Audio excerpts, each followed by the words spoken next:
Ladies and gentlemen, welcome to the Kim Barrett Show. I am your host, Kim Barrett, and on today's episode, I am joined by the legendary marketer, Mr. John Dwyer. So if you've ever heard of direct response marketing and you wanted to find out a bit more about what that is, or incentive-based marketing, this is the episode you are not going to want to miss.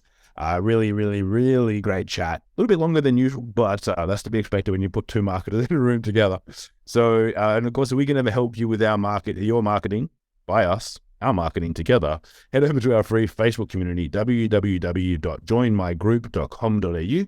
But until then, let's jump into the show.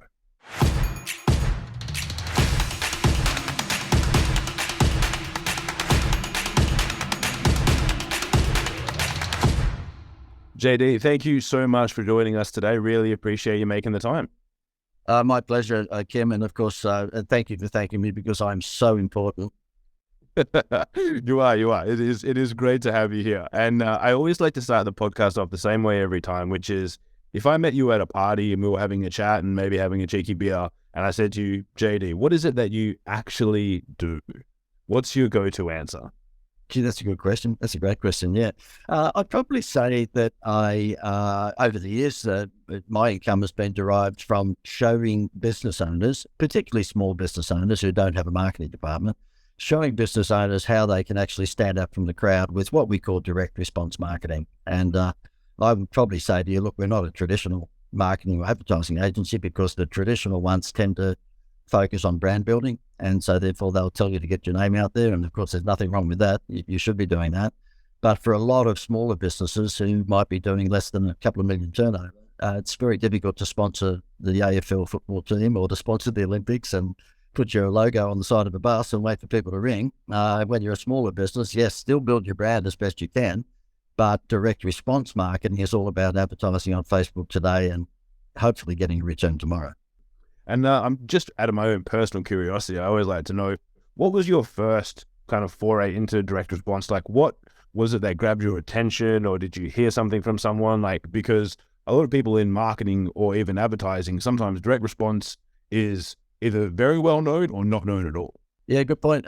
Probably if you said to me what was my first foray into this, when I was in my early 20s, I got a job at Roselands Shopping Centre in Sydney. That won't mean anything to you over in Perth, but it was the big shopping centre in Sydney at the time before all the Westfields came along. So it was like a Westfield.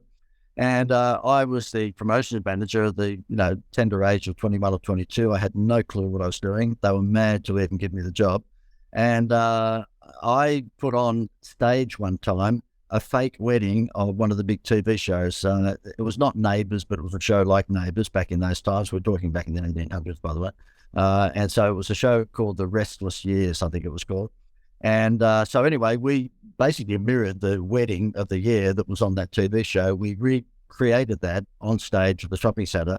And this idiot who you're talking to had 15,000 schoolgirls turn up. All the shops had to close their doors, which was marvellous, wasn't it? What a great marketer I was. And I was showing off to the boss, well, look at this, look what I've done. He went, you idiot, you've packed the shopping centre and you think that's a good thing, and normally it would be, but with people with money, these kids, they're spending money on bubble gum and all the stores had to close. Now, the good and bad that came out of that was, of course, bad. I was a complete moron because I was filling the shopping centre with kids with no money. But the good that came out of it, I thought, hang on, this direct response thing, because we just advertised on radio and the local newspaper like the day before, this direct response thing, if I brought the right crowd in, imagine how much money the shops would make, and they'd have to build a statue of me outside the shopping centre.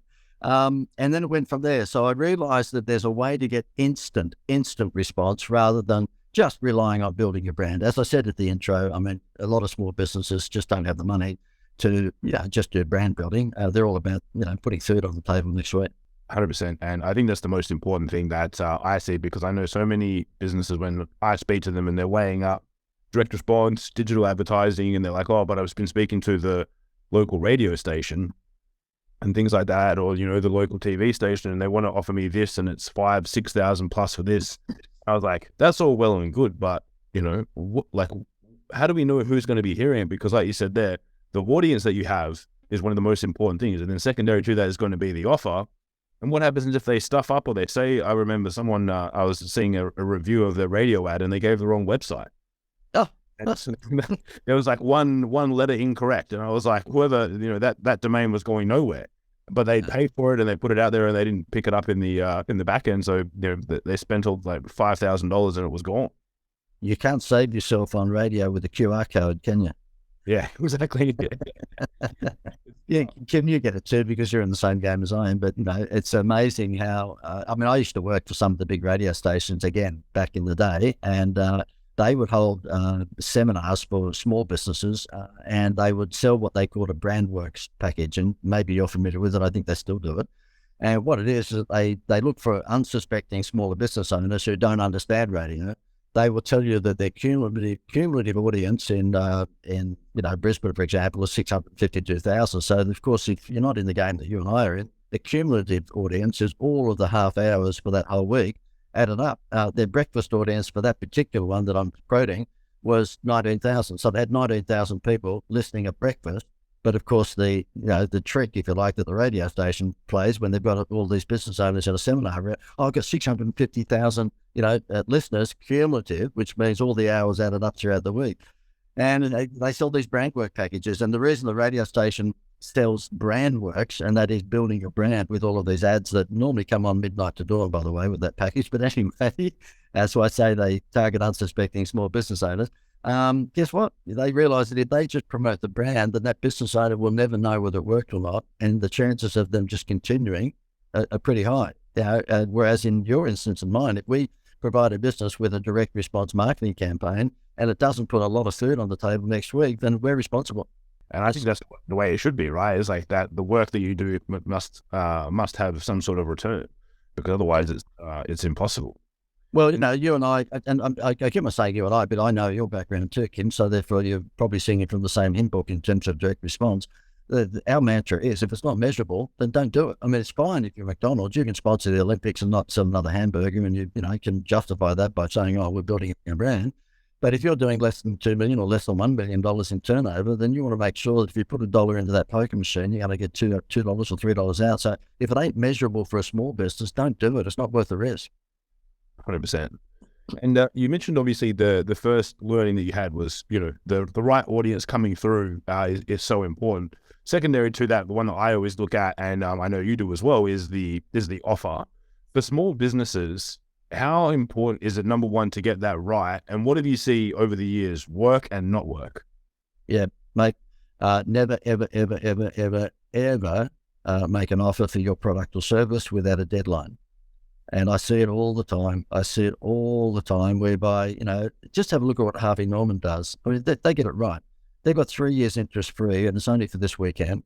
And then next Friday will be only for that weekend. Or to bump up to 5 years interest free. And as excruciatingly frustrating when you hear that damn ad all the time, they realize that the audience this weekend who are looking for a refrigerator is quite different from the audience next weekend. It's like when you buy a red car, you've never seen so many red cars in your life. Everyone's got a damn red car. Well, the thing is that, Harvey Norman realizes if you do not put a deadline against something, to give an example, Gail, my wife, had a guy come in recently to just quote on cleaning the tiles on our roof. And he came in, whatever it was, $2 or $3 grand, whatever it was. And he just scratched out a quote on a bit of paper. It looked like it was done by Yeti, So anyway, as he took a drag on his Peter Jackson 50 cigarette, and he said, "Well, here's the quote." And I said, "Mate, can I just give you a tip? We're going to obviously sit on this and no urgency factor because you haven't given us any urgency factor."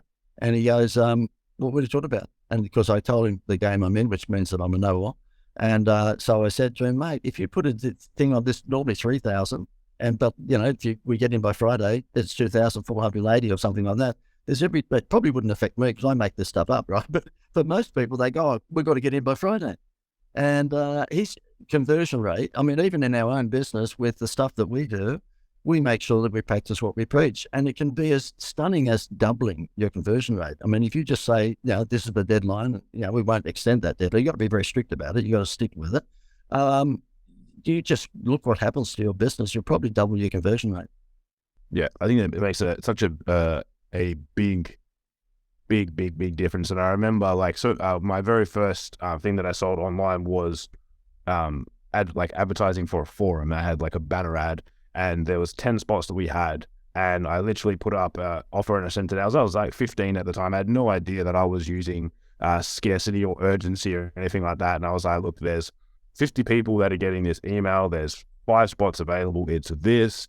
And after tomorrow, I will have to change it because likely people are going to come in. So I'm going to have to adjust what the offer is, and it's going to go up by $1,000 or something like that. Not knowing that that was what I was using or anything like that, because that was legitimately what the people told me. They said, tomorrow we have to put it up. This is what it's going to be. So I was like, oh, I'll send that out. And we had so many people sign up from that perspective, and that always stuck with me. And as long as you, as you said, you have to make sure that you keep it legitimate and not be like, oh, if someone messaged you an hour later and after the cutoff time and be like, oh, we'll just squeeze you in. You've got to hold to it as well. No, you've got to stick with it. And the other thing too, I'm sure you sing from the same in book, Kim, and that is reason why advertising. If you're going to put a deadline against something as some special, really sexy deal, then you have to have a reason why. And the reason why, most of the real reason why is you want cash flow. But it could be that it's June 30 or your warehouse is full, you've got to clear stock, or, it's a use by date coming up, so therefore you got to get rid of it before the new stock comes, whatever it may be. But it's called reason why. So people sometimes are very skeptical of something that's crazy, and they'll be less skeptical if you say, look, the reason why we're doing this. And the other thing, Jim, that just freaks me out, it's amazing. I'd say probably 90% of businesses don't use this, particularly on their website, and that is problem solution. It's just crazy, crazy, crazy. I had a guy yesterday who runs a multi-million-dollar guttering business. So he's got this special design that he's trademarked all around the world, and it's a special gutter that people have on their house that apparently the water goes down the pipes a lot easier, the leaves don't fall into your guttering, and it's got all these bells and whistles. And he had a website company put it together, which of course, the worst person to go to. If I said to you, who would you go to if you got a sore tooth, you go to a dentist? Who would you go to if you got a sore back, a physiotherapist? Who would you go to if you want a website? A website designer. And I go, no, because a website designer is normally run by a bearded hipster who's still using Proactive, and they will give you a headline and a design that might look pretty, but whether it sells anything's another thing. Easy when you're old to bag out millennials, isn't it? So anyway, I always say to them, you have to have a problem solution heading. This guttering guy, he showed me the website that had been put together by some 21-year-olds, and the heading was ABC Guttering Service, we are here for you. You could hear crickets in the background. And I said to him, do you think maybe a headline of a problem solution might have been better? And that is, because anyone who comes to your website, obviously come because they're interested in your guttering. And the headline would be, are you sick and tired of leaves filling up your guttering? And when it rains, water pouring over the guttering, blah, blah, blah. Well, guess what? Here's an exciting breakthrough, because this guy has designed something that is a breakthrough, and he got it. He went, oh God, why did I give all that money to a 22-year-old? It is true. And it's like, that is the most valuable real estate that you have on online. And it's like having a shop front. I always say to people, is like, if that's like your shop front and you put a sign that just says come in, there's maybe 1 or 2 people will, but it's like you've got to showcase your wares and showcase how you help people and solve their problems. Otherwise, it's a big waste. And you know what? The thing is that freaks me out, Kim, is the lack of, you got me on a roll, but the lack of people who collect databases. It's just a male collect data, I should say. I was speaking at a restaurant convention just before COVID, and I said to them, look, I'm going to give you an idea. There's your restaurateurs and cafe owners. I'll give you an idea right now that will double your business, if not triple your business. But I guarantee if I come back next year and speak, not one of you ever use it. And they went, right. I said, okay, I've got a client in Melbourne called the Lobster Cave, and it's a very upmarket restaurant. So your entrees are $40, the main meals are $60 and $70. And normally he's got Mercedes and BMWs outside his restaurant. He was spending $500,000 on TV and radio and newspapers in Melbourne. Very upmarket suburb at Beaumaris. I said, look, how about we save all of that and we just give your waitresses 50 cents for every name, phone number, and email they collect. He said, how are we going to do that? I said, well, basically you just have a little bit of paper the size of an ace of diamonds, okay, or the size of your iPhone. Do not use an app, because over 40s you're going to go, look, I won't enter that. And it just says, win dinner for 10 of your friends at the end of the month. They write in their name. And when you have the check to the table, you hand out 4 or 5 or 6 of these to everyone around the table. 92% of people fill them out with their name, their email, and their phone number. We're only interested in their phone number. And this is how it works. I visited him about 6 months later. His business went from, let's say, 2 point something to about 4 point something in the first year. Did nothing else. He stopped all his advertising and did this. And I'm not telling any secrets. He allowed me to to give these figures. He's given them to me in a testimonial himself. Basically, what happened is that every time someone ate there, the waitress would come up and say, "Look, would you like to win dinner for 10 of your friends?" And she puts out, 3 or 4 or 5 of these entry forms. He's up to over 80,000 on a database now. And all he does every afternoon at 3 o'clock, he calls his long-suffering secretary, because he's cheeky like me, so the poor thing's had to put up with him forever. Imagine putting up with me for all those years.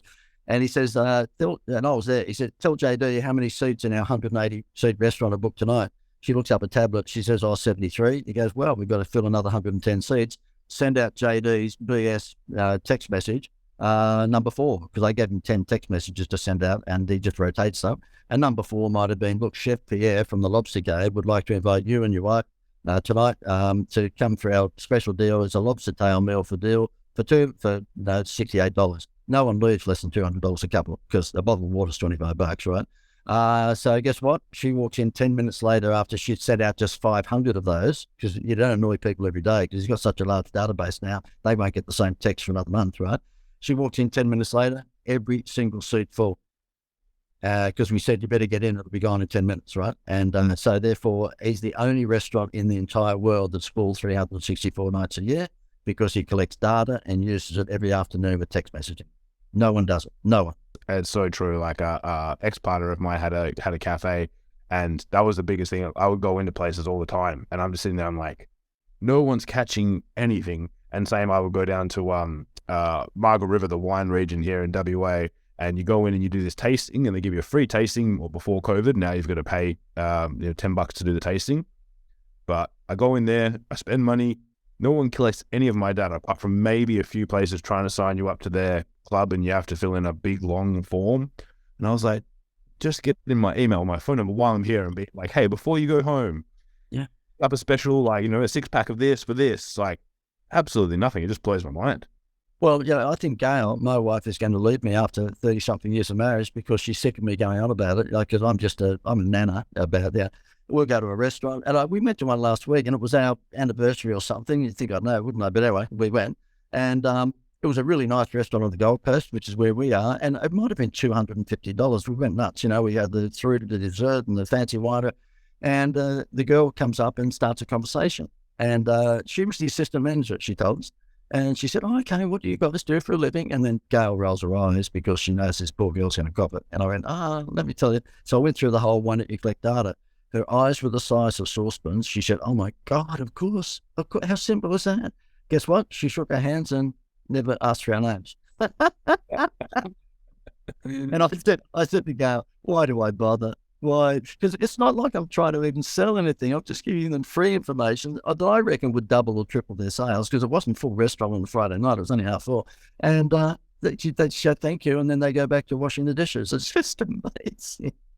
Oh, it's shocking, isn't it? One of the things I really like what you said there, though, about the lobster cave is obviously to get people to do it, though, there was an incentive, as you said, a reason why. There was something there being like, win a dinner for 10 people. And if you're already there, and it's an upmarket place, and there's something that's going to impress your friends, of course you're going to enter.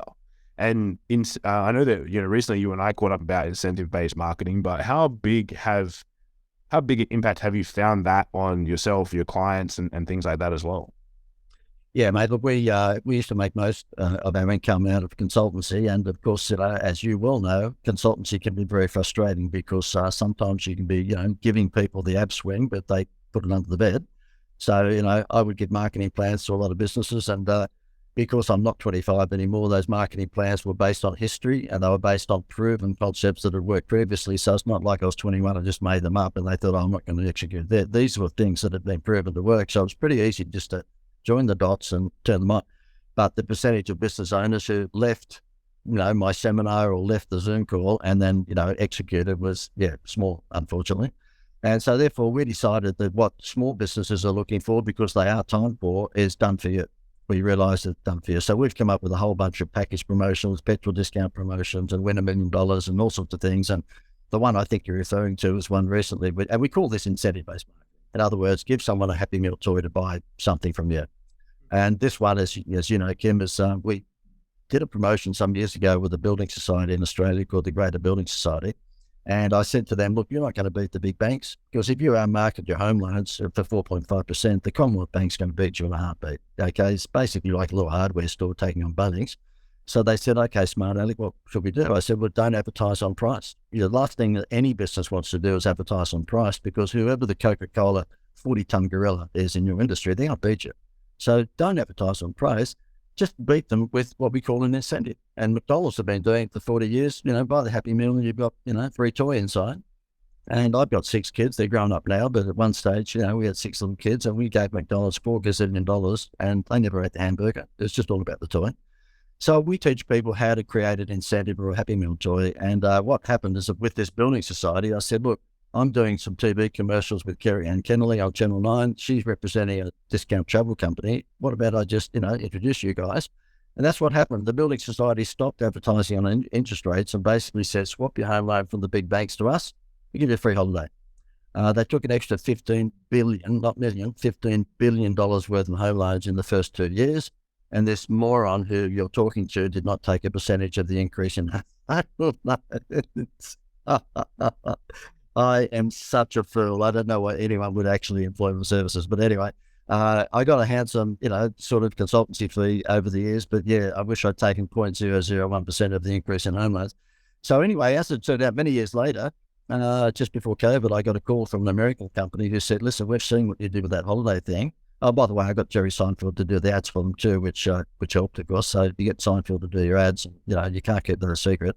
So this American company saw the Seinfeld ads and get a home loan, get a holiday. They contacted me and said, listen, we've got access to unsold hotel rooms at 4-star resorts all around the world, because the hotels realised that tonight, if they've got an empty room, there's nothing more perishable than that. Yeah, they can't sell it tomorrow. So why not give that up for free and hope that whoever stays there will spend money on the cafe and restaurant and room service? I went, okay, yeah, that sounds good. And they said, look, we're a travel company. We're not marketers. You're a marketer. Why don't we join forces and you come up with a way that this could be a Happy Meal toy for businesses? So that's what we've done. And we market it now to businesses whereby if they've got a refrigerator or their bill plan or whatever it might be, simply say to your audience, buy my refrigerator and you get a free holiday. And these are 3 to 7 night holidays around Australia and Bali and Fiji and Hawaii and America and Europe. It's all around the world. And they're valued up to about $1,000, and we sell them to businesses for $97 a holiday. And it's just gone nuts since COVID has gone away. Of course, what is the hottest Happy Meal toy in the world that you could possibly lure anyone to your product or services? Of course, it's a free holiday. And that's, we've got one guy in Melbourne. He's a little hardware store sitting opposite Bunnings. He's done over 2,000 holidays, I think, off us, because he says, spend $500 with me instead of Bunnings and I'll give you a free holiday. Spend $1,000, you get 2 free holidays, and he is at Bunnings across the road are having committee meetings trying to work out how to beat him. If he went with price, they could beat him within like 5 seconds, but because he's got a Happy Meal toy, which is the free holiday, they're scratching their heads going, how do we beat this little rat bag? I think that's so important. Like, I know that when you shared it with me, it made so much sense, because it is otherwise, like, if you do become a price chopper, it's literally a race to the bottom. Because everyone else is going to trim and trim and trim versus like the incentive. And I mean, you've had some, like you shared with me, some really creative ways of using them for people, because obviously hardware stores and whatnot, obviously you can do it on packages, on volume and how much they purchase. But what have you seen work for people in the spaces of like coaching, consulting, those more like digital infopreneur type people? Yeah, mate, works absolutely like, a dream for them. I'm in that space, so I know it very well. And so, so what you would do is that you would, and what happens is that from time to time, we're able to even do a better deal than the $97 per holiday. So I'm just dropping that as a hint. But nonetheless, what the coaches or consultants would do, and this could be even accountants for that matter, anyone who's an advisor, just get someone to book a discovery call with you and reward them for giving up that 20 or 30 minutes by giving them a free holiday. You just give them a voucher. The vouchers, let me see, look something like that. If you were to print them out, it's an A4 voucher, and it's got their own unique code here that they use when they're booking the holiday. And of course, we tease them on the back of that with all the locations.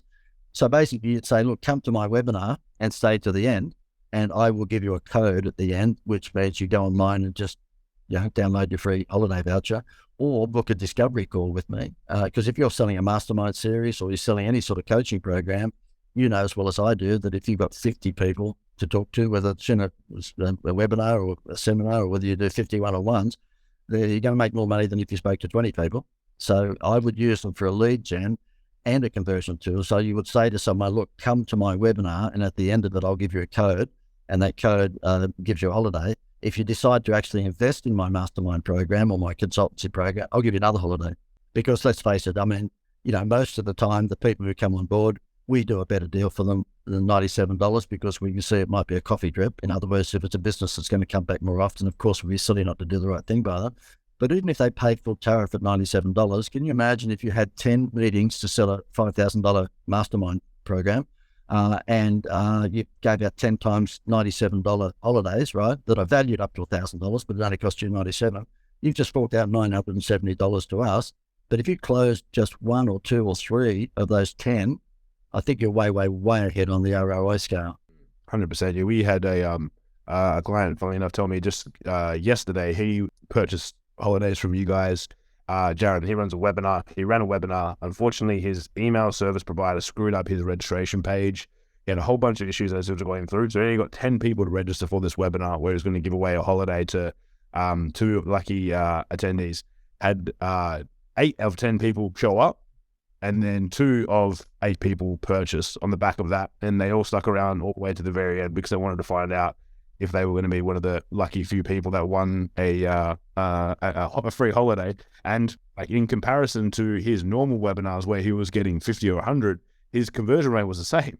Yeah. On that, just because people, they had to stick around to the end. It's not like they're like, oh, someone's going to sell something now, I'm going to tune off and remove myself, because his offer is really good, and they stuck around and heard it, and then they were like, wow. So he for I think he gave away 3, including to the 2 people that purchased. So for $270 plus, think about $500 in ads, he made about $7,000. Yeah. Oh, mate, let me tell you this, and this would work for consultants too. We had a pool slide guy come on board, and obviously he wants to talk to people with swimming pools, and these are like $1,500 to $3,000 pool slides. So we put the campaign together for him on Facebook, and it said, how would you like to win a pool slide and a holiday, right? Because he took the holiday program from us. In 5 weeks, he had 1,600 leads. So in other words, 1,600 people clicked and went through to the contest page. And of course, he gave away 1 slide, but he had 1,599 people to ring up and say, look, good news and bad news. The bad news is you didn't win the pool slide and the holiday. The good news is I've got a special deal on the pool slide by Friday. If you get in and get it by Friday, we'll give you a free holiday. Shut the gate all over, And he said to me that it was the best 12-month period in 14 years of business. And it's because we created avalanche leads. And so if I was a consultant and you're advertising on social media, whether it's organically or paid, maybe what you'd like to do is say, look, and I've tried it myself, it works like a dream. Would you like to win my coaching program? Okay. And obviously you target the audience that you're targeting. And then if you do, then you basically click here, come through to a page, they enter the page to win the coaching program and a free vacation. Okay. And of course you give one away. And then at the end of that, you've got 99 or 199 others who you can ring up and say, look, you must have been interested in my coaching program. Otherwise you wouldn't want to win. Who enters a contest for something they don't want to win? And so they're warm a prospect and say to them, tell you what, if you join my coaching program, I'll give you the damn holiday. Actually, if I can just do a impersonation now, evil, Dr. Evil. I love it. I love it. It's so good. And I know that, I'm definitely, I'm going to be testing out some of these strategies as well. I've just started having a play around with it myself. So I'm excited we've got a few new campaigns rolling out. So I'm going to be, people keep your eyes peeled for free holidays when coming up soon.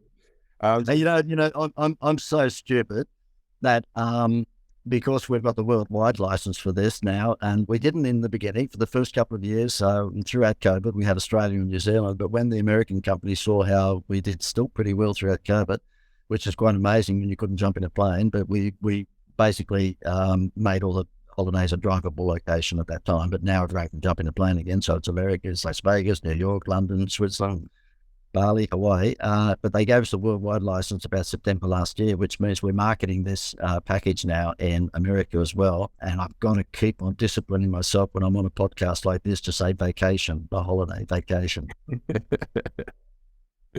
You gotta meet the audience where they're at, right? Yeah, because it's funny because the Americans will say to me, short holiday, that's between Christmas and New Year. I go, I'm an idiot. Don't have a vacation. It's a vacation. Oh gosh, love it, love it. And now, JD, as we get towards the end of our time here together, I'd love to ask as well, is there any questions that I haven't asked you that I should have? Let me see.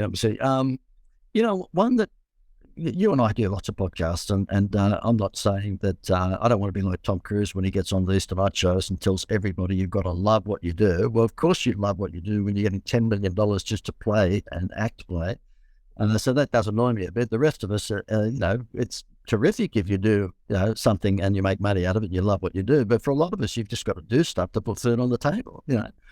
However, having said that, I always just say, look, try and hang around some crazy people. Try and hang around people who say, why not people who say why. So I guess the question that, I would suggest you'd ask me is, what sort of, advice would you give any younger people who might be running a business, whether it's consultancy or otherwise? And I would just say, as Jim Rohn said, show me your friends and I'll show you your future. You are the average of that, 5 or 6 or 10 people you hang around. And I know throughout my time, when my revenue might have gone down a bit, guess what? If I look back on that time, I was probably hanging around the wrong people. I was hanging around people who said, oh, why? Why would you do that, JD? Why would you do? And as soon as I hung around some crazy people who, oh, why not? Why not? And I'm not suggesting for a moment that everything should be ready, fire, aim, because that's the typical, sort of downside of an entrepreneur. Oh, let's do it now. Oh, what about research? Don't worry about that. So, do your homework, but hang around people, and you'd be one of them that say, oh, why not? Give it a shot. And, I rang you some weeks ago and said, oh, do you want to do something together, which was a joint venture? And you said, yeah, why not? And they're the people I tell my kids, I don't know whether they're listening to me, but I tell my kids, look, hang around, look for people who go, oh, why not? Yeah, no, I love that. That's a great one.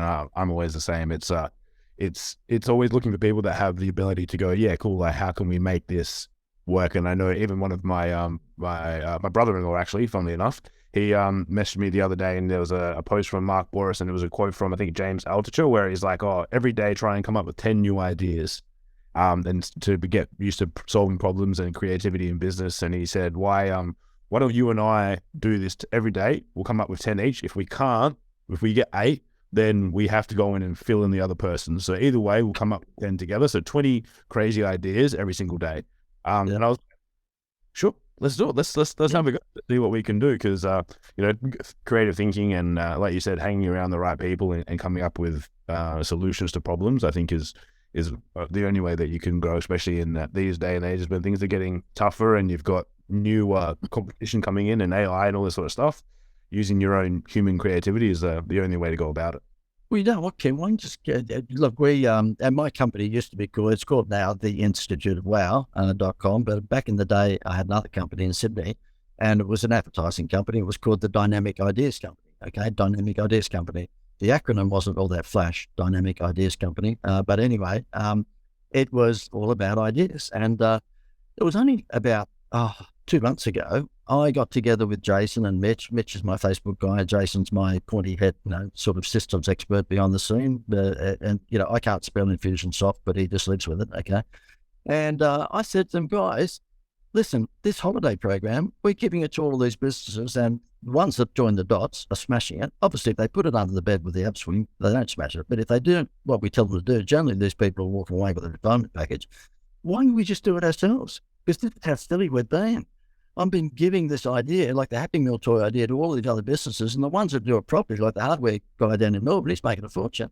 So what we did, I employed the Filipino team to research all of the top-selling categories from AliExpress and Amazon that are between $100 and $300, all right? And everything came, drones, and there was massage guns, and there was, health and beauty. We got them to go through each of the categories. So home entertainment, so there'd be, TVs, and there'd be computers, and then there'd be health and well-being, and then there would be basically gymnasium equipment, so on and so forth. And what we're about to launch ourselves, I'll let you know whether we get rich out of it, but what we're about to launch ourselves is that where you would buy a massage gun, which I didn't even know what they were until this all came about, but it came up number 2 of the top selling lines for health and beauty worldwide, like this particular massage gun, because the research is there for you to look at. They sold 2.8 million of this last year for $198. So guess what? They're selling a massage gun for $198. Look, we'll sell a massage gun that you get from AliExpress for $20, by the way, and you sell it for $198. We'll sell it for $198, but comes with a free global vacation. Shut the gate. I mean, you'd have to think, we're just experimenting with half a dozen of those products to start with. In other words, we put our own advertising behind it in America because American dollars are good at the moment. You'd have to think, and we sit back and think, what were we smoking all of this time? How come we didn't come up with this idea before? Well, that's it. You were too busy helping everyone out, but then you're like, okay, cool. Now we know it. Isn't it funny though? The painter lives in the house that's not painted. The car mechanic drives a bomb. So we're giving this fantastic holiday idea to all these other people, and I think, hang on, why don't we just do it ourselves as well? Yeah, no, beautiful. I love that. That's great, and I'm excited to hear how it goes. So, next time. Well, you do realise if it works, I won't be talking to you ever again. I wouldn't talk to just normal, regular people. I'll have my own island on your own super yacht. You won't, yeah. And Kim, I know you're wrapping up, but I've got to do one match. This story I'm about to tell, I'll keep it to 60 seconds, is the one that on any podcast I'm on, they get the best reaction to. A company in Gosford, New South Wales, about an hour north of Sydney. He came on board our coaching program, and he sells aluminium fences. And when I say tell this story in America, it's got to be aluminum fences, right? And he said, look, this face page is not working. I said, well, it's called Facebook. It could be why it's not working. It might be on some other platform. And he said, well, it's not working. I zero in on all the older suburbs that would have falling down paling fences. And he said, no, this is not working. This Facebook is just not there. This guy's a rip-off. Okay, let me have a look at your ad.